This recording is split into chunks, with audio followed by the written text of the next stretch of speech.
Novel خاموشی کی چیخ تعارف علی اور زینب کی کہانی محبت کی نہیں بلکہ خاموشیوں کی کہانی ہے۔ ان خاموشیوں کی جن میں جذبات دفن ہو گئے، خواب مرجھا گئے اور وفائیں چیخ چیخ کر خاموش ہو گئیں۔ کراچی کے پرانے علاقے میں واقع جامعہ کراچی کا کیفے، جہاں نوجوان چائے کی چسکیوں میں خوابوں کی باتیں کرتے، وہیں علی اپنے تنہا وجود میں الجھا ہوا ایک سیاہ ڈائری میں کچھ لکھ رہا تھا۔ وہ کم گو، خاموش طبیعت اور اندر ہی اندر شدید جذبات رکھنے والا شخص تھا۔ اسی کیفے کے کونے میں زینب بیٹھی تھی، کھلکھلاتی باتوں نہیں مگر اندر سے ایک خالی پن لیے۔ اس کی آنکھوں میں وہ درد تھا جو اکثر لوگ پہچان نہ پاتے۔ ان کی پہلی ملاقات حادثاتی تھی۔ زینب کا ہاتھ چائے کے کپ سے جل گیا اور علی نے فوری اپنا رومال بڑھا دیا۔ شکریہ، زینب نے نظریں جھکا کر کہا۔ علی نے مسکرا کر صرف اتنا کہا، دھیان رکھا کریں۔ یہی لمحہ دونوں کے دلوں میں کسی خاموش ساز کی طرح بجنے لگا۔ علی اور زینب اکثر یونیورسٹی کی لائبریری میں ایک دوسرے کو دیکھنے لگے۔ جلد ہی باتیں شروع ہوئیں، پھر لمبی ملاقاتیں۔ زینب کو علی کا گمسم انداز اچھا لگنے لگا اور علی کو زینب کی ہنسی میں چھپا ہوا دکھ۔ وہ دونوں ایک دوسرے میں مکمل ہونے لگے۔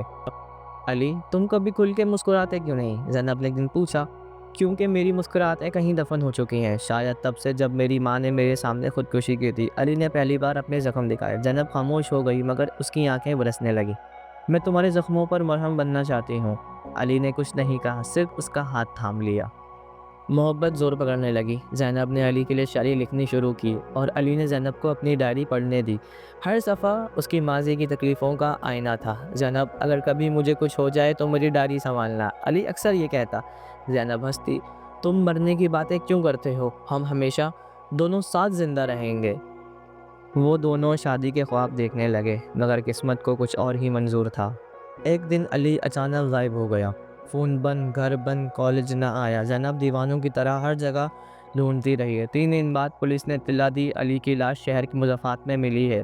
سر پر چوٹ اور زہر کا اثر، خودکشی یا قتل، تفتیش جاری ہے۔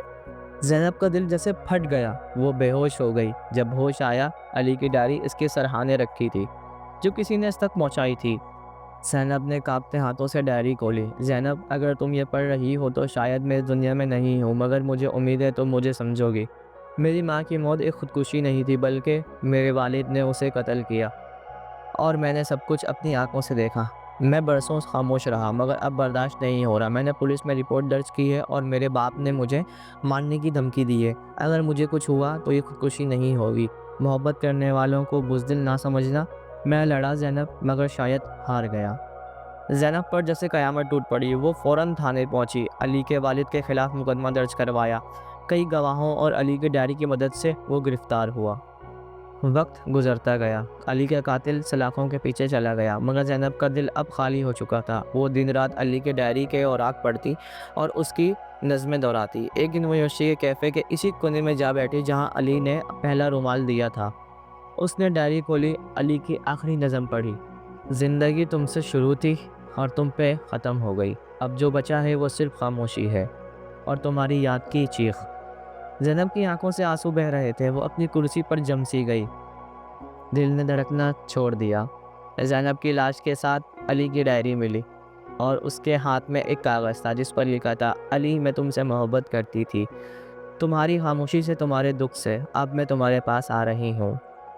اس کہانی کو شہر والوں نے ایک افسانہ سمجھا مگر جنہوں نے ان دونوں کو دیکھا تھا جانتے تھے کہ یہ خاموشی کی چیخ تھی جو سدا دلوں میں گونجتی رہے گی۔